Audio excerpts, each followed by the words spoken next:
the American-led world order has officially passed away in Brussels. This was not a clinical death, nor a salvageable decline. It was an absolute end.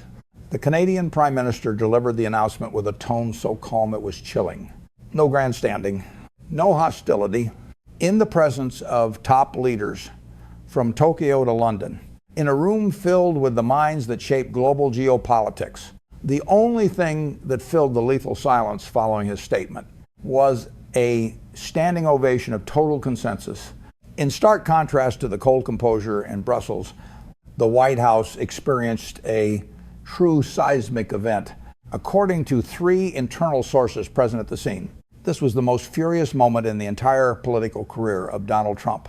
A rage so intense that close advisors had to intervene to prevent the most extreme reactions from being broadcast from the Oval Office. But in that moment of chaos, Warren Buffett broke a decade of silence. He summoned an emergency press conference, and his insights into the collapse of the exorbitant privilege once held by the dollar left Wall Street in total silence. Historians will view those 38 minutes of the Canadian Prime Minister's speech not just as a diplomatic statement, but as a total restructuring of the global economic lifeblood. This is the most shocking milestone since Charles de Gaulle withdrew France from North Atlantic Treaty Organization Command in 1966. But with one core difference. This time, it is not just one nation leaving. It is an entire system that has found a successor. When you look deeply into the new alliances and the economic provisions just established, you will understand why the order we once considered eternal is now just an old chapter in a history textbook. Behind the applause in Brussels and the rage at the White House lies a truth that Wall Street is not yet ready to face. This is why someone who prefers silence like Warren Buffett felt compelled to speak out.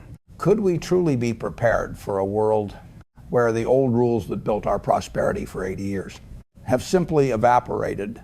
The Prime Minister of Canada stood at that podium in Brussels, flanked by leaders from the European Union, the United Kingdom, Japan, and Australia, to declare something we have long feared.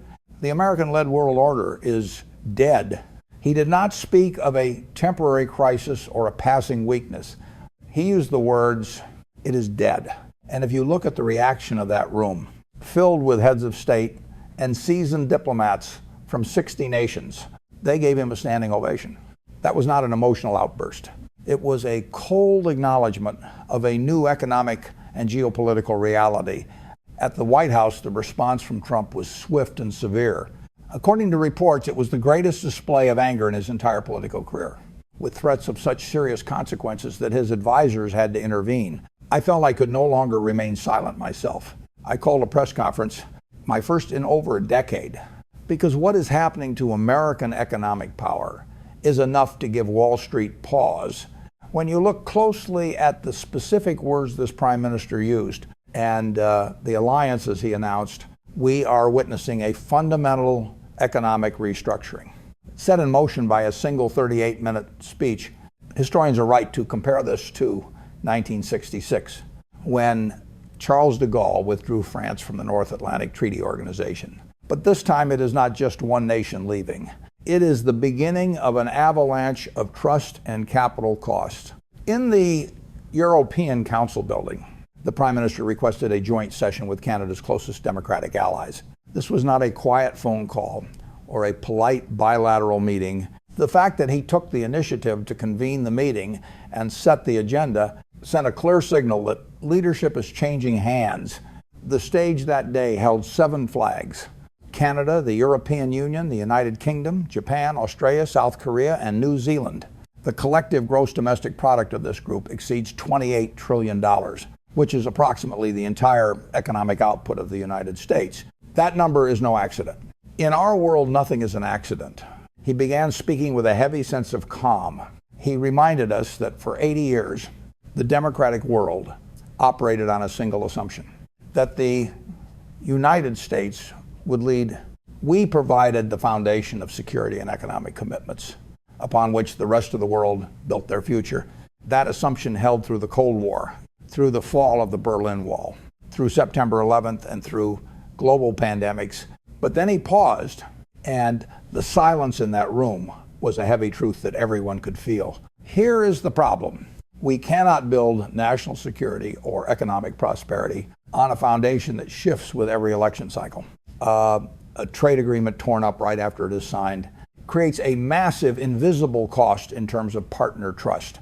The truth is they tried to be patient through the tariffs and the withdrawal from international agreements, but at a certain point, continuing to wait for Washington to return to a state of reliability becomes a form of irresponsibility toward their own people. Their economies are absorbing shocks and instability, spreading from a partner that is no longer predictable. When market confidence erodes and supply chains are threatened by inconsistent policy, the cost is not just numbers on a chart. It is the erosion of an entire system we once thought was permanent. More than ever, the structure we once relied upon is shaking in a very different way. Why did this speech send such shockwaves through the halls of power in Washington? It was fundamentally different from any criticism we have heard before. The truth is, this was not a negotiating tactic or a diplomatic warning intended to pressure the United States to change. It was not even a reminder. The essence of this speech was a manifesto. Canada and its allies have officially stopped waiting for us. The decision has been made. The agreements have been negotiated, and the architecture of a new order has been built quietly and persistently over the past 18 months. The meeting in Brussels was simply the moment they announced its existence to the world. The Prime Minister called it the Democratic Prosperity Pact, a multilateral framework including the European Union, the United Kingdom, Japan, Australia, South Korea, and New Zealand. They established common standards for technology and supply chain security, and more concerningly, provisions for international trade settlements in currencies other than the dollar. He was very careful, as precise as a surgeon when he said the door remains wide open for American participation. But we all understand the real meaning behind those words. It is like a church door staying open after a funeral. Technically, you can walk in, but the ceremony is already over. When he looked directly into the camera and declared the era of assuming American leadership is permanent has ended, the room fell completely silent before exploding into applause. That was not a criticism. It was a eulogy for our leading position, and the world stood up to applaud that eulogy. At the White House, Trump watched this entire event. By all accounts, it was the worst afternoon of his presidency. It was not the anger of losing a negotiation. It was the fury of a man who just realized the world has moved on without him. As if someone had just told him he no longer mattered. Within 90 minutes, 11 consecutive social media posts appeared, each one more furious and desperate than the last. He called the Canadian Prime Minister weak, threatened to withdraw from the North Atlantic Treaty Organization, demand a two-tail trade embargo, and threatened to cut off intelligence sharing with the Five Eyes Alliance, relationships that have protected us for over 70 years. The threats escalated from diplomatic to economic and finally military, leaving even Republican senators in a state of alarm. One senator remarked that someone needed to confiscate his phone before we looked like madmen in the eyes of the world. But here is the problem. The Trump team still does not understand, and perhaps never will, this bitter truth. Every threat was already anticipated by our allies. Every card we intended to play had already been countered. The Democratic Prosperity Pact was designed to function perfectly without any participation from the United States. When a system has been programmed to operate independently, every subsequent effort to apply pressure only highlights our own isolation in an empty room. This shift is creating a new reality for long-term capital investment that we must look at very seriously. Actually, that shift was not an error. It was the crux of the entire matter. The threat to withdraw from North Atlantic Treaty Organization is now meaningless because European members have already begun building independent defense capabilities. They have established the European Union Rapid Deployment Force and joint French-German military command structures, along with a European Defense Fund capitalized with over 8 billion euros. The threat of a trade embargo also carries no weight because Canada spent 18 months diversifying trade partnerships across 3 continents. This same strategy neutralized the tariff threats months ago. The threat to cut off intelligence sharing backfired spectacularly. Only hours after the social media posts, the British government communications headquarters issued a quiet but clear statement reaffirming their bilateral intelligence relationship with Canada, independent of any American decision. The Australian Intelligence Agency did the exact same thing an hour later. Trump is threatening to leave a party that is already over. The guests have gone home, the lights are out, and he is standing in an empty room shouting at the walls. Think about that for a moment. The most powerful man in the world had the greatest tantrum of his presidency, and it changed nothing. The agreements were already signed. The alliances were already formed. The money had already moved. The world had already decided. His fury was not a threat. It was a confirmation. Every word he said and every insult he threw proved exactly what the Prime Minister had just stated, that American leadership under this administration cannot be trusted. The angrier he became, the more he proved the Prime Minister right. And then I picked up the phone and did something I have not done since the 2008 financial crisis. I called a press conference. That alone should tell you how critical this moment is. I do not regularly call press conferences. I write annual letters. I speak at shareholder meetings. I do not summon the financial press to a podium. The last time I did that, Lehman Brothers had just collapsed and the global financial system was on the brink of failure. The fact that I felt this moment required the same treatment speaks to the gravity of what has occurred. I stood at that podium in Omaha without notes or a teleprompter and spoke for 11 minutes. The financial world will be analyzing those 11 minutes for years. I said that what we witnessed today was not a speech. It was a eulogy, and I am afraid it is accurate. I let that hang in the air for a long time before continuing. The United States led the global economy for a very simple reason. It was not because we had the largest military or the most nuclear weapons. We led because we were the most predictable, the most stable, and the most reliable partner. That is how you attract capital. That is how you build an order that lasts 80 years. Predictability, stability, trust. I took off my glasses and cleaned them slowly with my handkerchief, the way I do when I want the room to feel the weight of what is coming. The tariffs imposed on allies without warning, the threats against security partners, and the withdrawal from international agreements have systematically destroyed the only thing that made American leadership possible. Not our wealth, not our military, but our reliability. Economic trust is not an emotion. I want to be very clear about this. Trust is infrastructure. It is the pipeline and the wiring upon which the entire global financial system runs. When foreign central banks hold United States Treasury bonds, they are not making a financial bet. They are betting on trust.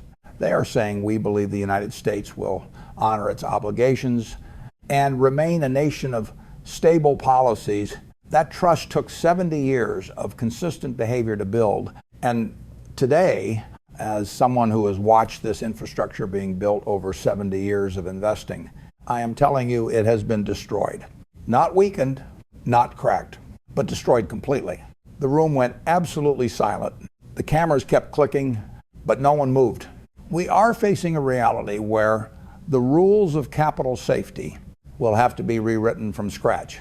After that, I must reveal to you that Berkshire Hathaway has been quietly but systematically increasing its international presence over the past 18 months. It is not because we are pessimistic about the American worker. The American worker is the best in the world. Nor is it because we lack faith in American innovation. American innovation is extraordinary. The truth is, we are pessimistic about American policy leadership. There is a difference between a country and those who temporarily govern it. And right now, those temporary leaders have made this country a less reliable place to invest than at any time in my 70-year career. Think about this. When a Canadian Prime Minister stands on a stage in Brussels and declares the American-led order is dead, and the leaders of the democratic world applaud instead of gasping, that tells you everything you need to know about our current situation. That applause was not anti-American. It was not hostile. It was sincere. It was the voice of friends who have been let down too many times, finally telling the truth. And honesty, even when it is painful, especially when it is painful, is something we should be grateful for. Empires do not collapse because of their enemies. They collapse because they are no longer worth following. Today, the world told us it has found another path. The question is whether we are humble enough to understand why the Prime Minister's statement did not happen in a vacuum. It was the final act in a pattern built over years, a pattern of destroying American alliances so consistently that historians may one day wonder how anyone was surprised when the rest of the world finally said enough. It started with North Atlantic Treaty Organization. The public questioning of Article 5, the mutual defense clause that is the heart of the Western alliance, the commitment that has kept the peace in Europe for 75 years, was repeatedly cast into doubt, whether in press conferences, interviews, or at rallies. The seeds of doubt were sown about whether America would honor its most sacred commitment to its closest allies. The literal pushing of the Prime Minister of Montenegro at the 2017 summit, just to stand in the front of a photo, was a moment European diplomats still cite as the point they realized something fundamental had changed. Treating a mutual defense treaty like a luxury club where the president is the gatekeeper demanding dues. It turned an alliance formed in the shadows of two world wars into a shakedown. Then came the trade agreements. The Trans-Pacific Partnership, meticulously negotiated over 8 years to create an American economic bloc in Asia, was discarded on day 3 of the administration. It handed Pacific trade leadership to BEI Jing on a silver platter, a gift so extraordinary that Chinese officials could hardly hide their satisfaction. The Paris Climate Agreement, the most important international climate deal ever reached, signed by 195 nations, was abandoned, leaving global climate leadership to the European Union and making the United States the only nation alongside Syria and Nicaragua to reject it. The Iran nuclear deal, negotiated with our closest allies over years of delicate diplomacy, was torn up unilaterally without consultation. It shattered the belief among our partners that any agreement negotiated with the United States would survive a change in administration. Each withdrawal sent the same unmistakable message to every capital, every foreign ministry, and every central bank in the world. They have realized that any deal made with the United States can be shredded the moment the leadership changes. Confidence is not just cracking, it is being abandoned at the most fundamental level. The United States seems to have forgotten that respect cannot be forced, and now we are facing a harsh reality. The signature of an American president on international agreements is becoming meaningless. The truth is, to our partners, those are now just temporary promises with a 4-year expiration date. Our allies repeatedly sounded the alarm before it was too late, but Washington responded only with ridicule or indifference. In 2019, Emmanuel Macron called North Atlantic Treaty Organization brain dead. At the time, observers dismissed it as French intellectual posturing. But looking at it now, that statement feels hauntingly prophetic. Or take Angela Merkel speaking in Munich in 2017, saying the era of relying on America was over. A warning that I have watched the ruling class ignore over the past few days. The problem is we viewed their resistance as an overreaction, as the ingratitude of free riders. But the reality is different. They were not ungrateful. They were simply building lifeboats while America insisted the ship could not sink. When the Canadian Prime Minister declared in Brussels that the American order is dead, he was not making a prediction. He was stating a fact that every foreign ministry and central bank in the world has long prepared for. And here is the core difference that most commentators miss. In the past, whether it was the Vietnam War, the invasion of Iraq in 2003, or the financial crisis of 2008, allies might complain or protest, but they stayed.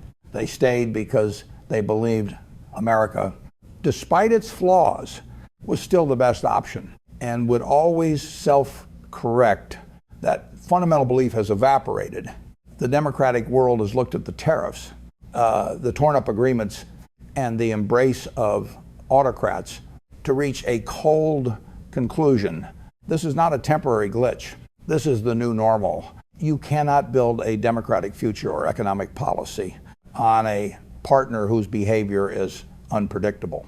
This time they are no longer staying to complain or waiting for America to wake up. They are leaving. And more importantly, they have already built the replacement. The Democratic Prosperity Pact is not a symbolic gesture. It is a multilateral machine already in motion with very real economic provisions. As these nations begin to operate a system without an American presence, we must ask ourselves, what does leadership mean when the followers have already found a successor? The shift of capital and new currency agreements is starting to touch the lifeblood of our economy in a way that no executive order can stop. When we look deeper into the structure of this Democratic Prosperity Pact, we see that this is not a momentary act of protest. The truth is, our allies are no longer staying to complain or waiting for America to wake up. They are leaving, and more importantly, they have already built the successor to the position we abandoned. Look at these telling numbers. The collective gross domestic product of the member nations, from Canada and the European Union to the United Kingdom, Japan, South Korea, Australia, and New Zealand, exceeds $28 trillion. That is approximately the entire economic output of the United States. But what truly keeps me up at night, and what every American investor and citizen should fear, is what they intend to do with the dollar. Hidden deep within the technical annexes that the press usually ignores are the provisions for settling international trade in currencies other than the dollar. We are talking about energy contracts in euros, technology agreements in yen, and in a new multilateral clearing mechanism managed by the Bank of England and the European Central Bank. They are creating a financial system that runs smoothly without ever having to step foot into the territory of the greenback. Why is this a disaster? Since the Bretton Woods Agreement of 1944, the dollar has been the lifeblood of the world. It allows the United States government to borrow at incredibly low interest rates. It allows us to maintain trillion-dollar deficits without triggering an immediate debt crisis. Economists call this the exorbitant privilege. But that privilege is not a birthright. It relies entirely on the world's trust that the nation printing the currency is a stable entity. The problem is that trust died on that stage in Brussels. If the world begins to move away from the dollar, even gradually, the consequences will hit the kitchen table of every American family. Mortgage rates, auto loans, and credit cards will skyrocket. Inflationary pressure will explode as trillions of dollars held abroad begin to flow back into the domestic market because they no longer have a sanctuary. The dollar is not guaranteed by geography or the Constitution. It is guaranteed by trust. The friends who stood by us through 2 world wars and the Cold War are now building a firewall. They are building it against autocracy and the expansion of Russia or China, but painfully, the United States is not inside that wall. Not because they locked the door, but because we, through our own choices, stepped out of the building. The bitterest irony is that Beijing understands this perfectly. China welcomed the Canadian Prime Minister's speech because they know that when America leaves the leadership position, their influence automatically floods into the vacuum. A world moving away from America in the short term is the greatest gift we have accidentally handed to our strategic rivals. Are we so complacent that we believe we can survive in isolation while the world's largest financial flows are finding ways to bypass us? Every protective mechanism we once built is turning into a barrier that isolates us. Beijing issued a carefully drafted statement within hours, expressing respect for the sovereign decisions of democratic nations in pursuing independent economic partnerships. The diplomatic language hardly concealed their satisfaction. But here's the crux of the matter. The Democratic Prosperity Pact was also explicitly designed to contain China. It creates a democratic economic bloc strong enough to set global technological standards, trade rules, and supply chain norms without American participation. And without Chinese dominance, This is the third way, not American chaos, nor Chinese autocracy. It is a rules-based order built by democracies, for democracies, with enough economic muscle to resist both American unpredictability and Orson J. The truth is, this exists entirely because the behavior of the Trump administration created the conditions that made it necessary and inevitable. The nations that signed this pact did not want to build it. They preferred operating within the American-led system that served them well for 80 years. But when that system became unreliable, when commitments were weaponized, and agreements were torn up arbitrarily, they did what rational actors always do. They adapted. They built something new. And in doing so, they created the very thing that should have been America's greatest strategic asset, a democratic counterweight to an authoritarian China. Except America is not part of it, because America was the reason it was needed in the first place. They built a new order, not against America, but because of America. And that distinction is the most devastating sentence in modern geopolitics. This is the current situation. The Canadian Prime Minister stands in Brussels, surrounded by the leaders of the democratic world, and declares the American-led order is dead. He spoke calmly, carefully, with 18 months of quiet preparation behind every word. The democratic world, America's friends, allies who stood with the United States for 80 years, gave him a standing ovation. Trump responded with the most furious, out of control, and desperate outburst of his presidency. Threats to withdraw from North Atlantic Treaty Organization, trade embargoes, revoking intelligence licenses, military posturing, and all of it had zero effect on a world that had already signed the deals, formed the alliances, moved the money, and moved on. And I held a press conference, my second in 2 decades, to deliver what I call an obituary for American global leadership, warning that the infrastructure of trust built over 70 years has been destroyed, and revealing that the smartest investors in America have already begun to leave. America's closest allies announced a new framework, the Democratic Prosperity Pact, with a combined gross domestic product rivaling the United States, complete with provisions to begin shifting international trade away from the dollar. And the world cheered, not with hostility, not with joy, but with the quiet, weary relief of those who have finally stopped pretending. This is not about a speech or a president.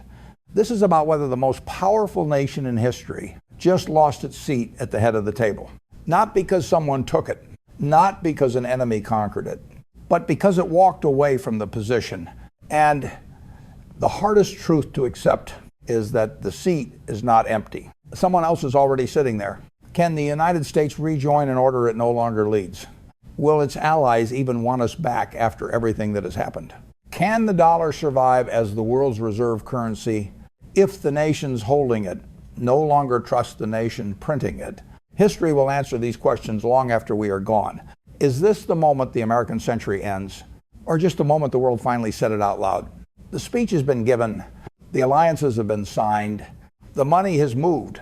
What happens next depends on a nation that, for the first time in 80 years, must earn its place at the table instead of having it by default. Stay tuned. This war on paper is just beginning, and this was only the appetizer. Canada served to the United States.